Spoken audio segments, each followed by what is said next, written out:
Today we're going to be talking about Unknown Number on Netflix, and y'all, when I tell you I am shook. What's good, guys? It's Alissa. If you're new here, hello. First things first, y'all know I gotta get the promo and the formalities out of the way. You can follow me on TikTok, Instagram, Blue Sky. All that information is in my description box down below. I also have a second channel where I post more lifestyle content every once in a blue moon, and I also have a Sims channel where I upload on there actually very frequently. Of course, I always want to give a shout out to my patrons over on Patreon. I do have a video up for those in the Prismo tier of my reaction to watching this documentary. And woo, was I shook, like I said. But anyway, let's get into it. Also, bonnet by 𝙕𝙪𝙗𝙪𝙗𝙧 Hook. It is actually a Megan Thee Stallion boa inspired bonnet. So if you're looking at it and you're liking it, please check the description box down below. So Unknown Number is a documentary on Netflix about a young high schooler named Lauren who was being cyber stalked and harassed for, I think, about 2 years by someone using an unknown number. And the twist at the end of who it was will have you absolutely gagged and gooped. So just to go through what happened in the documentary, pretty much it follows a student named Lauren. These are real people, and she was dating a boy named Owen, and that is when the text began. And the gist of the text were to get Lauren and Owen to break up. It seemed like Lauren and Owen really had a great connection and they really liked each other, and the messages were pretty much saying that Owen doesn't want her, they need to break up, Lauren is basically not up to par to be dating Owen. So the text ended up stopping at one point, but then started again about a year later. And with the constant harassment going on for months and months, Owen ended up breaking up with Lauren because, you know, that seemed like what the person wanted, and maybe he thought that this would get the harassment to stop. Unfortunately, it did not. So with the continued harassment on Owen and Lauren, the parents ended up getting the school involved, which the parents being Jill, who is Owen's mom, and Kendra being Lauren's mom. So after a while, the messages actually started getting worse, telling her to X herself, telling her that she's anorexic, she's ugly, being very sexually explicit, talking about the things that Owen would want in a relationship sexually, you know, and it was just really vile and disgusting. And so after a while, when the school couldn't do anything about it because they literally were interviewing students, checking the cameras to see if there were messages that were received at the same time as certain students were on their phone, they really did try, and I guess we'll give them credit for trying at their school, but they couldn't get it done. Then they got the police involved. The police really couldn't do anything. They tried, and what they really just wanted to do was get them to change their numbers. And now I was thinking that myself, like, why not just change the students' numbers? But I understood what they were saying, where it's like, if we just do that, we change the numbers, we get them new phones, then we have no way of figuring out who this is, and we could be unknowingly letting this person into our space, and they could be the person, you know, doing the harassment. So that I understood, and I understood their need to figure out who it was, but I could tell when they were sitting, well, Jill, which is Owen's mom, was sitting in the room with the officer, and she was just like, whoa out. She was whoa out.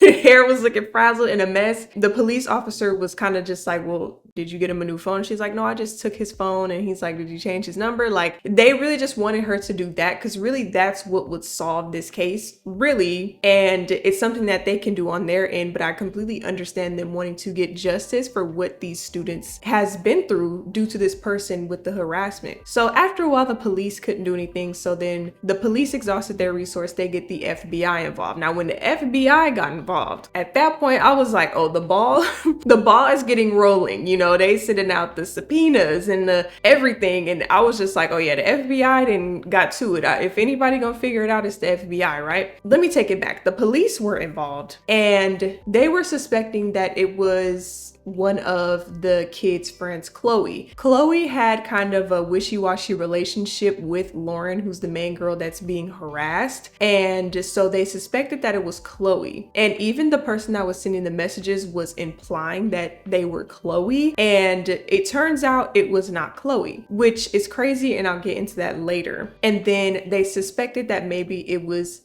Adriana, who was Owen's cousin, because the person sent a picture, like a personal family picture, to Lauryn at like a Christmas family trip, and they're like, well, who else would be at the Christmas trip that would have access to this picture? So they thought it was Adriana. Turns out after a while, not only is Lauryn and Owen getting these texts, but Adriana and Chloe ended up getting texts from this unknown number. So that completely X's them out from the equation. So again, the FBI gets involved. They realize that the numbers, because they would block the number and then it would come back from a different number. The numbers that was sending the kids messages were being masked through an app called Pinger. So that's why they weren't able to track and trace the number. But the FBI got to it and realized the IP address that was attached to the number, whatever, I don't know the semantics of it, right? I ain't no FBI agent, I ain't no IT tech person, but pretty much the number that kept coming back from that IP address turned out to be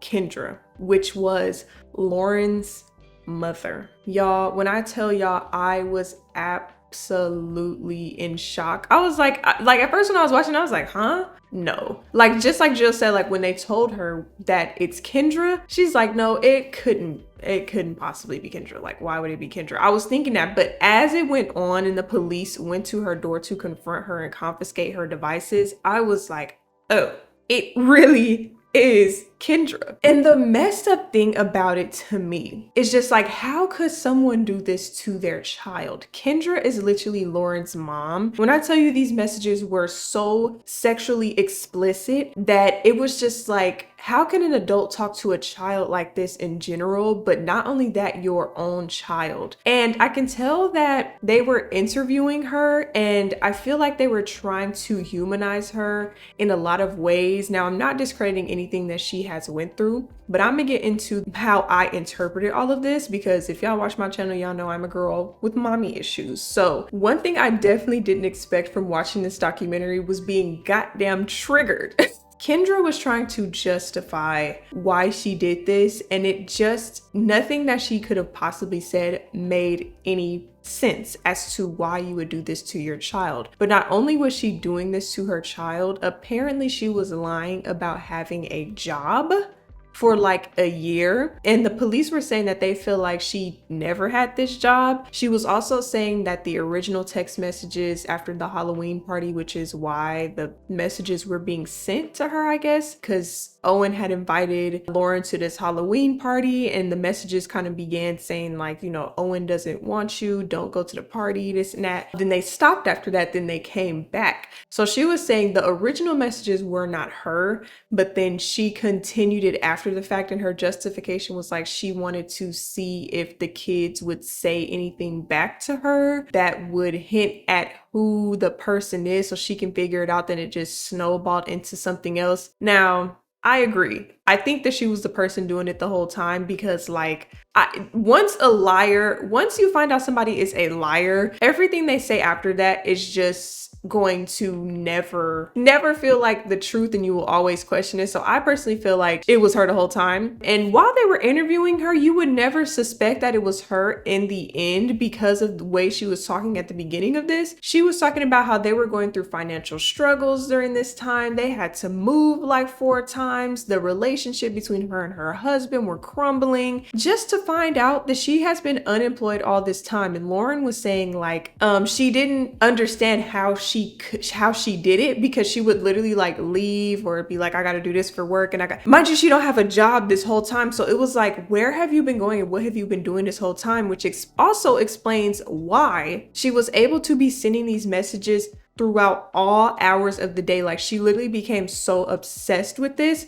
They literally said there were thousands of pages of text messages. Jill literally showed up to the police station frazzled and frantic, like she was not getting sleep, because she was like, the messages just won't stop. It's 3 a.m. and there are just messages coming in, coming in, coming in. It just will not stop. Owen goes, I think, somewhere upstate or in a different state for some meet because Lauryn and him are athletes. He starts dating somebody else. Then the person he's dating starts getting text messages as well. So it's like, Kendra, what is the justification for this? You're saying that it started out with you just trying to figure out who the person was, but why are you so infatuated with Owen if this was about Lauryn? Back to Lauryn, because that's mostly who this is about. They were saying that this is basically a classic case of Munchausen by proxy. I completely agree. Now, I've only learned about this term because I was watching those documentaries on Gypsy Rose Blanchard, and they were saying that that was the case with her mom. And I definitely see the similarities, but I also, like I said, we're seeing a lot of similarities in their dynamic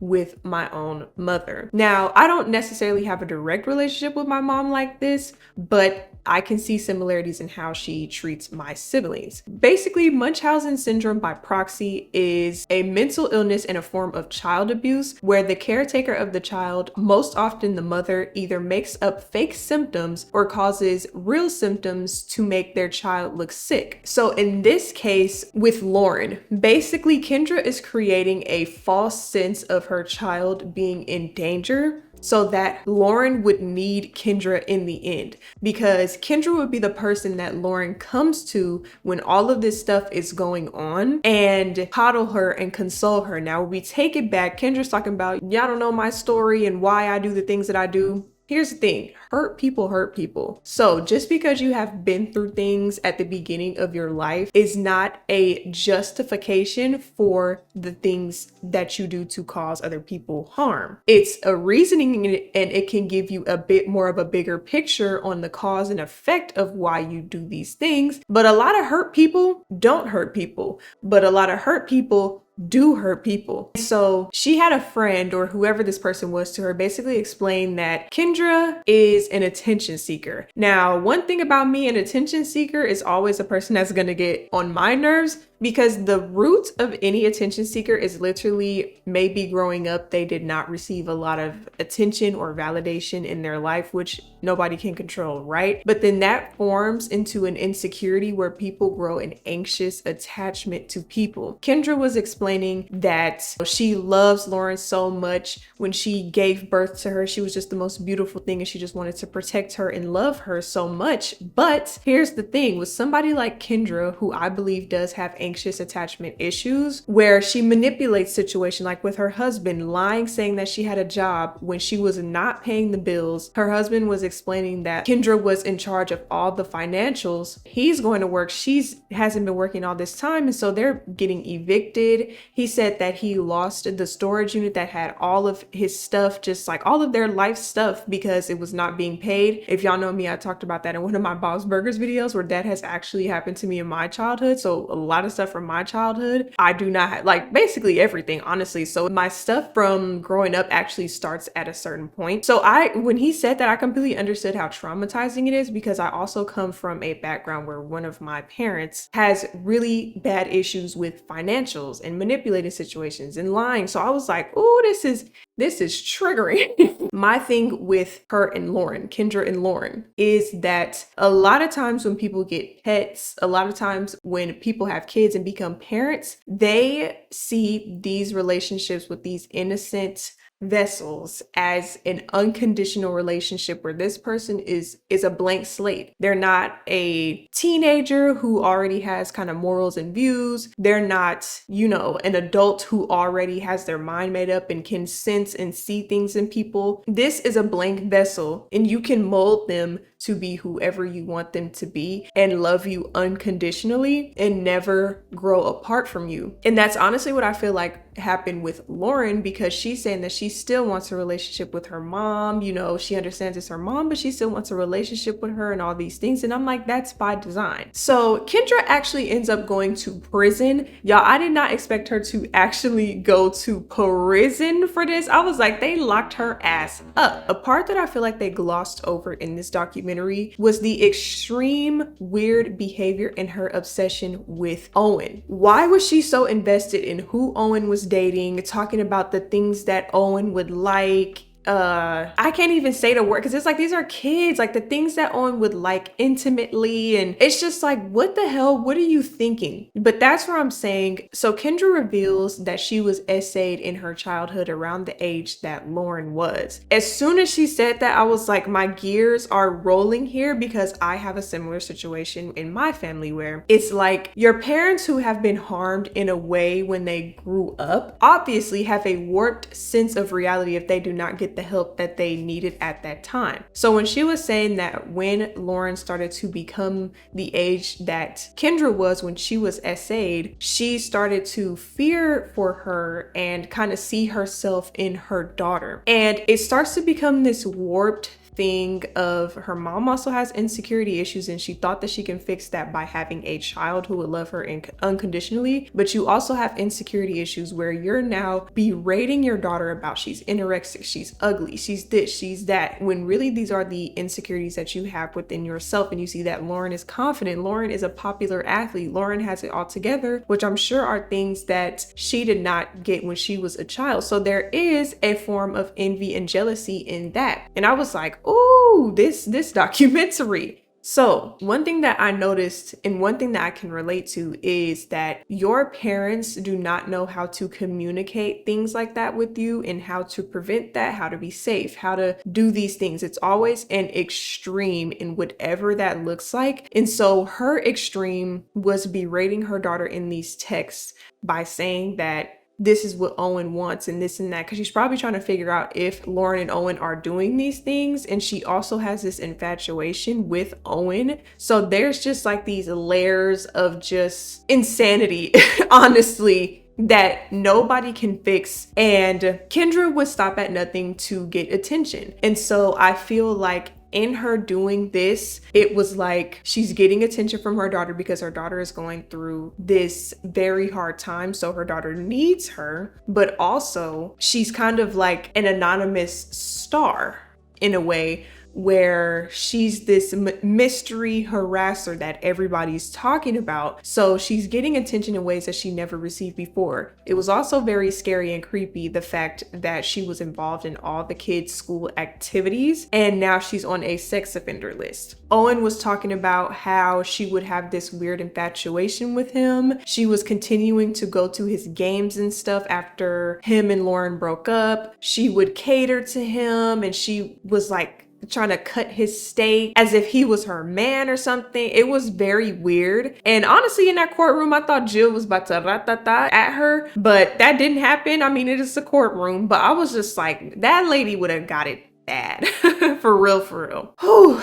I don't know what more I can get into with this, but I can just say it was absolutely a crazy watch. It did start off slow in the beginning for me, but when it got to that point where they revealed who the unknown number was and who was doing it, I was like, oh my God. And that's the thing with Lauryn, is that it doesn't matter who somebody is in your life. If they are causing you harm, she literally went to jail for the harm that she caused you, like felony harassment, I think they said, or felony stalking. She went to prison for that. That person does not need to be in your life. And I understand it's a complicated relationship because this is someone that has nurtured you and cared for you since you came out the womb, since you came out her womb, but that does not matter. And I know a lot of people have struggles with that. I read Jennette McCurdy's book, I'm Glad My Mom Died. And when I tell y'all, that was a very eye-opening book. Absolutely love that. So I would recommend that to read. It's so complicated, people with mommy issues, because of that reason. Like, you literally held me in your belly and now I'm never gonna talk to you again. It's like a crazy shift, right? But you can't control the relationship that you have with your child, especially when it's manipulative, which means that it was not real from the start. It's like the ultimate form of people pleasing, where it's like everything that you're doing is to get the result of keeping people in your life. And that's not real. That's not grounded in reality. That's delusion. So I do feel like they really glossed over that part with her and Owen. I feel like Owen's family was talking about that more than they brought that up with Kendra, which I feel like they should have brought that up with Kendra, but Anyway, y'all tell me what y'all thought when y'all watched this. I would really love to know what you guys think, but I hope you all enjoyed this video. If you would like to keep up with me outside of YouTube, you can follow me on TikTok, Instagram. Again, all that stuff is in the description box down below. And if you made it to the end, please be sure to give this video a big thumbs up if you enjoyed it, and please subscribe to the channel if you would like to stick around, and I will see you guys in the next one. Peace.